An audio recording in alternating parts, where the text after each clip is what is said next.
रातें ढलती नहीं, दिन ये निकलता नहीं, हर की मर्जी बिना पत्ता हिलता नहीं। रातें ढलती नहीं, दिन ये निकलता नहीं, हर की मर्जी बिना पत्ता हिलता नहीं। हर जो चाहे वही तो होना है, प्रभु जो चाहे वही तो होना है। आदमी खिलौना है, आदमी खिलौना है, आदमी खिलौना है।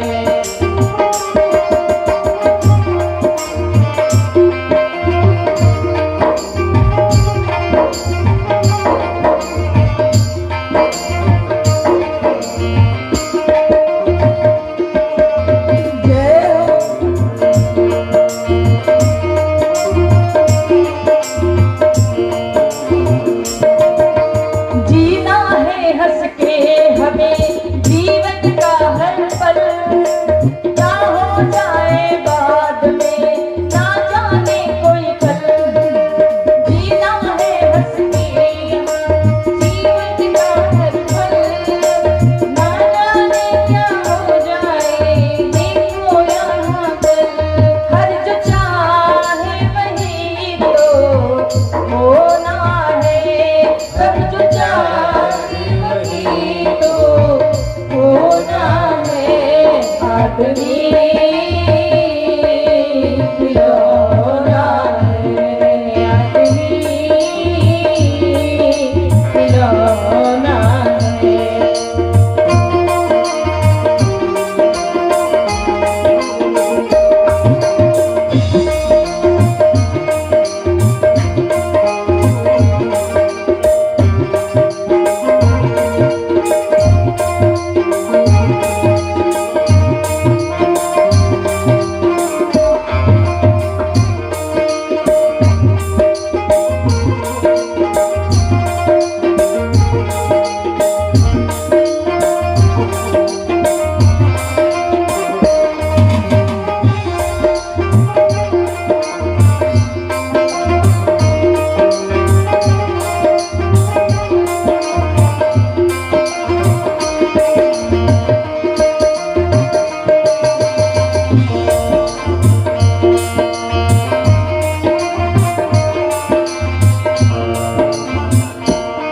हर जो चाहे वही तो होना है, हर जो चाहे वही तो होना है। आदमी खिलौना है, आदमी खिलौना है, आदमी खिलौना है, आदमी। प्रेम से बोलिए राधे रानी सरकार की। तो महाराज सूत जी महाराज संकादृश्यों से कहते हैं, देवर्षि नारद जी जब ऐसा देखते हुए और आगे बढ़े, और जब और आगे बढ़े तो आश्रम का नाम है सतनाम बाबा। अब महाराज जब आगे पहुंचे, उस आश्रम को पहुंचे, लिखा है सत्य, सबसे पहले लिखा है सत्य, लेकिन सबसे ज्यादा झूठ वहीं पर महाराज बोला जा रहा है। हाँ, एक सत्य बोल दोगे बात वहीं पर खत्म, लेकिन महाराज एक झूठ अगर बोलोगे तो एक झूठ के पीछे अनेकों झूठ बोलने पड़ते हैं। वहां पर झूठ बोलो जहां पर आपके झूठ बोलने से अगले की जान बचती है, बहुत ज्यादा जरूरी है, उस जगह पे झूठ बोलो। अन्यथा आजकल महाराज फोन जो हो गया है ना, ये फोन बड़ा झूठ बोलवाता है। बोलवाता है कि नहीं बोलवाता? हाँ, महाराज गाड़ी पे बैठे हैं, जा रहे हैं, फोन आया, भैया कहाँ को जा रहे हैं? अरे बस बस बस पहुंचने वाले, घर के पास पहुंचने वाले। चाहे घर से महाराज निकले ना, हाँ, मम्मी ने फोन किया अपने बेटे को, अरे बेटा अभी तक नहीं आए, क्या बात, कहाँ पहुंचे?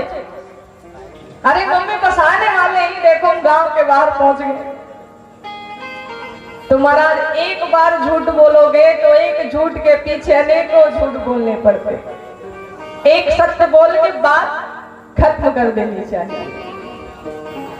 सूत जी महाराज कहते हैं सनकादिक ऋषियों से, क्या कहते हैं? जब देव ऋषि नारद जी ने ऐसा दुष्कर्म देखा तीर्थ स्थानों पर महाराज, तो देव ऋषि नारद जी को बड़ा क्रोध आया कि हमारे प्रभु के नाम पर इतना दुष्कर्म लोग करते हैं। हाँ, हमारे नारायण के नाम पे इतना दुष्कर्म।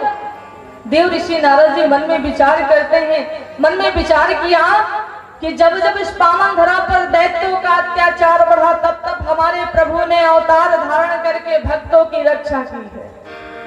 कैसे? बाबा जी ने मानस में दर्शाया है और क्या बताया है कि जब जब होए धर्म के हानि, बाढ़े असुर अधम अभिमानी।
महाराज कहते सनकादिक ऋषियों से, हे सनकादिक ऋषि, देव ऋषि नारद जी ने मन में क्या विचार किया कि जब जब इस धरा पर दैत्यों का अत्याचार बढ़ा है, संतों पर अत्याचार बढ़ा है, भक्तों पर अत्याचार बढ़ा है, तब तब हमारे प्रभु ने नाना प्रकार के रूप धारण करके भक्तों की रक्षा की है।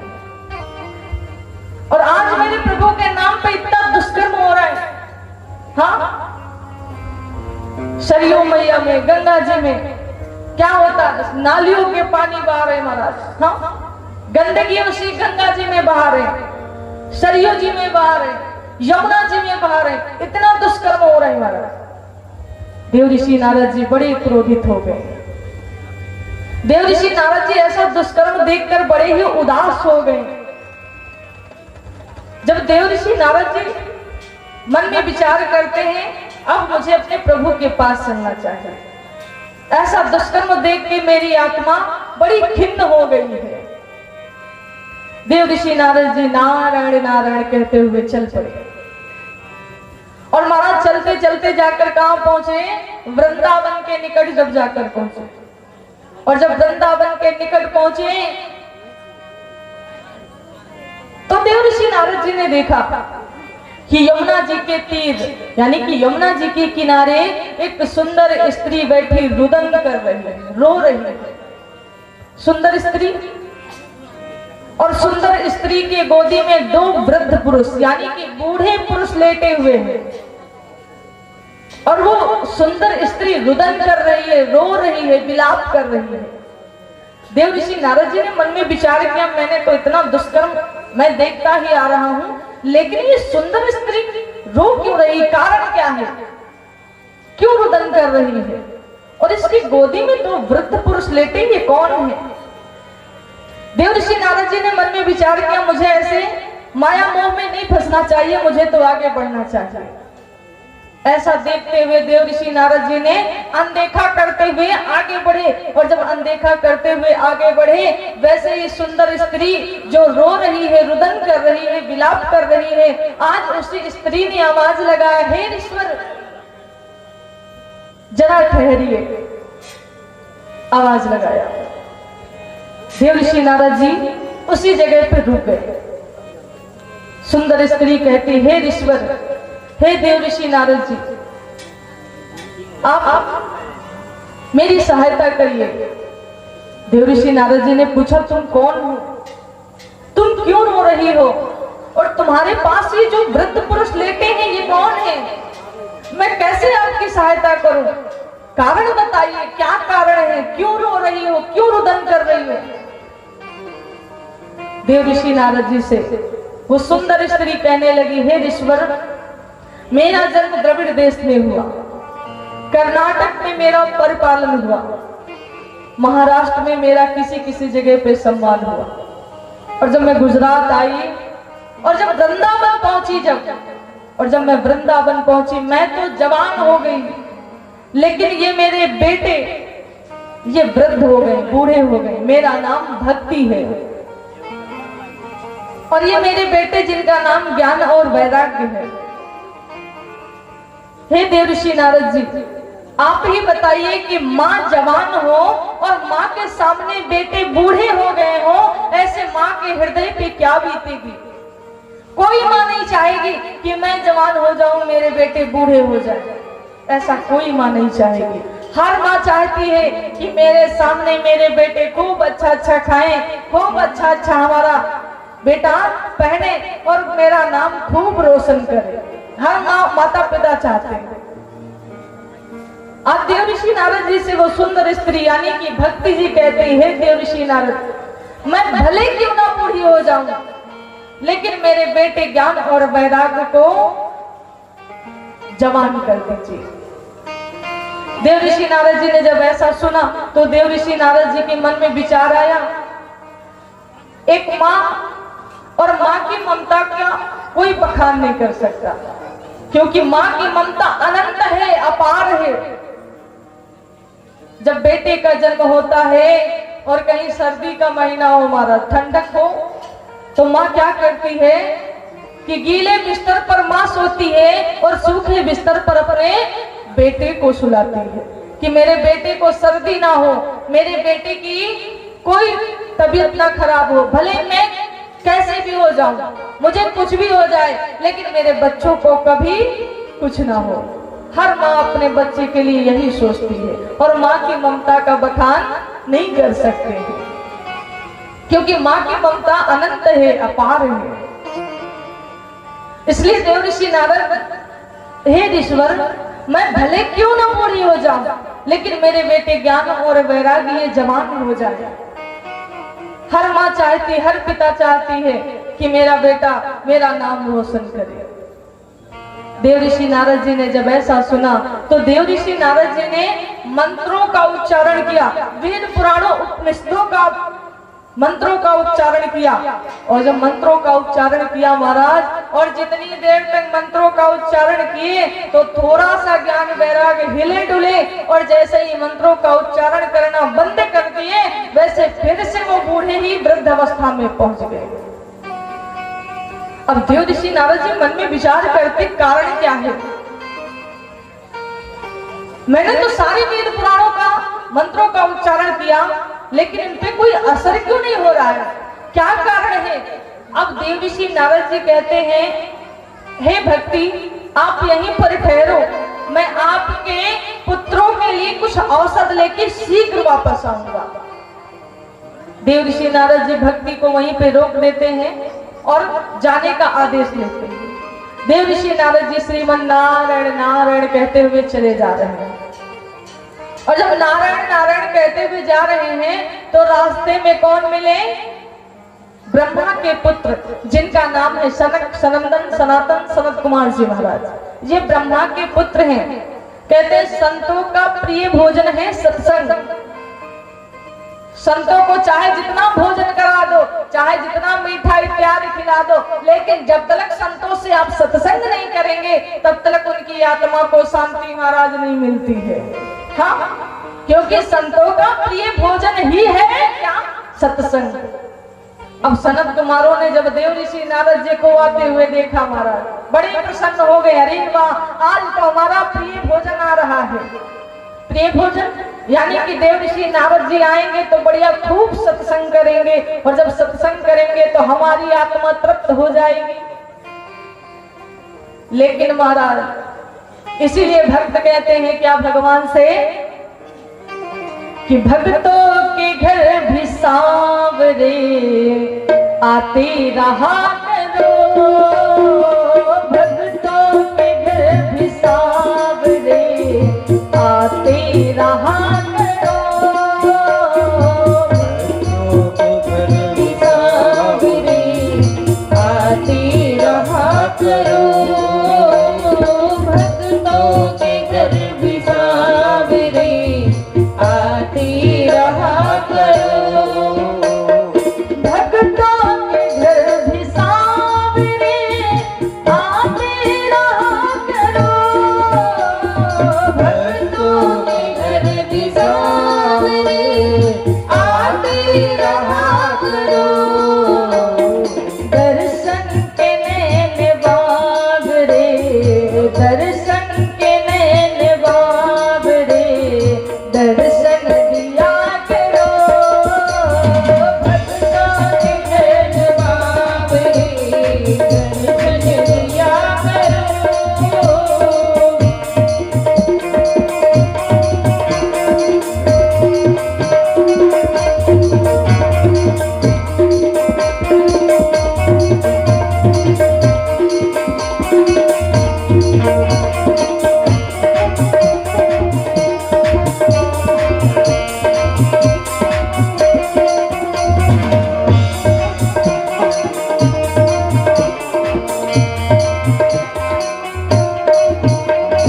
कहते हैं प्रेम से प्रभु छिलके भी खा गए, कहते हैं प्रेम से प्रभु छिलके भी खा गए, कहते हैं प्रेम से प्रभु छिलके भी खा गए, कहते हैं प्रेम से प्रभु छिलके भी खा गए, तंदुल सुदाम यार के गिरधर को भा गए, तंदुल सुदाम यार को गिरधर को भा गए, सबरी के झूठे बैर प्रभु, सबरी के झूठे बैर प्रभु खाते रहा करो, भक्तों के घर भी सांवरे आते रहा करो, भक्तों के घर भी सांवरे आते रहा करो, भक्तों के घर भी सांवरे आते रहा करो, भक्तों के घर भी सांवरे आते रहा करो, दर्शन के नैन दे प्रभु, दर्शन के नैन दे प्रभु, दर्शन दिया करो, भक्तों के घर भी सांवरे आते रहा करो, भक्तों के घर भी सांवरे आते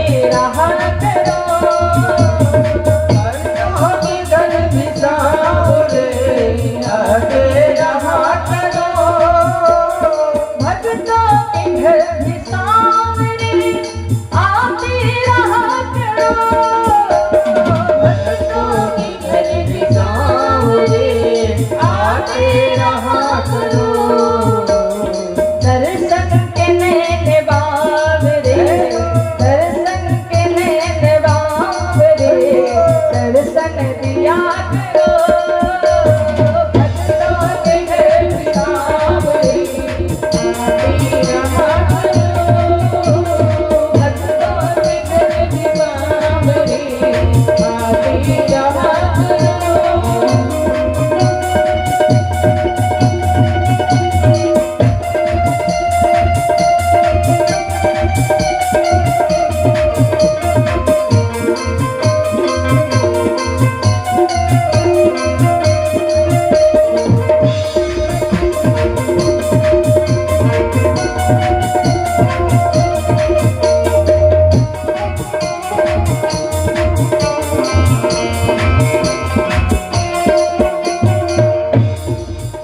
प्रेम से बोले बाके बिहारी लाल सियावर रामचंद्र भगवान की।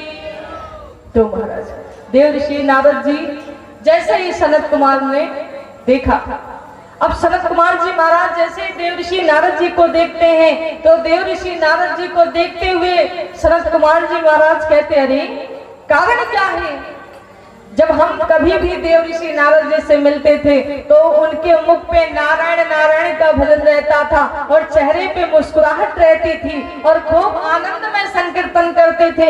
आज क्या कारण है जो चेहरे पे उदासी छाई है, चेहरे पे निराशा के भाव छाए हैं? क्या कारण है? देव ऋषि नारद जी सामने पहुंचे। सनत कुमार जी महाराज देखते ही जान गए, हे देव ऋषि नारद जी, बस आप लोग 10 मिनट और समय दीजिए, बस आरती और प्रसाद लेकर आप लोग जाइए। हाँ, क्योंकि समय भी हो रहा है, 12 बजने वाले, 10 मिनट और, उसके बाद आरती और प्रसाद आप सभी लोग लेकर तब जाइए। प्रेम से बोली राधे रानी सरकार की। तो महाराज देव ऋषि नारद जी जैसे ही देखते हैं, सनत कुमार जी महाराज पूछते क्या कारण है? देव ऋषि नारद जी ने बताया कि यमुना जी के किनारे एक सुंदर स्त्री बैठी है जिसका नाम भक्ति है। उनके 2 बेटे हैं जिनका नाम ज्ञान और वैराग्य है, जो वृद्ध हो गए हैं। माँ जवान है, बेटे बूढ़े हो गए हैं। देव ऋषि नारद जी ने जैसे ही कहा, सनत कुमार जी महाराज कहते हैं कि आप उनको जाइए भागवत कथा श्रवण कराइए।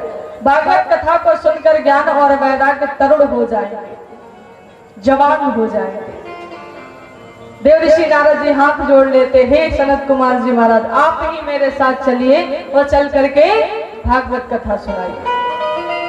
सनत कुमार जी महाराज देव ऋषि नारद जी के साथ चल पड़े और देव ऋषि नारद जी के साथ पहुंचे, गंगा जी के किनारे जाकर पहुंचे और गंगा जी के निकट श्रीमद् भागवत कथा का प्रथम दिवस ज्ञान और वैराग्य और भक्ति इत्यादि सारे भक्त बैठे हैं। सनत कुमार जी महाराज ज्ञान और वैराग्य को भागवत कथा श्रवण कराई और जब भागवत कथा श्रवण कराई, भागवत कथा को सुन करके ज्ञान और वैराग्य जागृत हो गए, ज्ञान और वैराग्य तरुण हो गए और 7वें दिन भगवान श्री कृष्ण जी ने भी दर्शन दिए।